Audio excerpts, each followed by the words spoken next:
Deleting a Facebook page is a straightforward process, whether you manage a business, fan, or theme page. Follow these steps to permanently remove a page you no longer need. Step 1. Launch the Facebook app on your mobile device. Step 2. Tap the menu icon, lower right corner, select the page you want to delete from the list of pages you manage. Step 3. Tap the menu icon, again, and this time, choose Settings Privacy, scroll down and select Settings. Under the Your Information section, tap Access and Control. Step 4. Choose Deactivation or Permanent Deletion.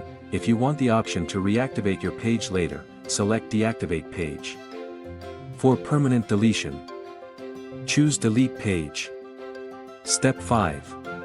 Confirm deletion. Follow the on-screen instructions to complete the deletion process.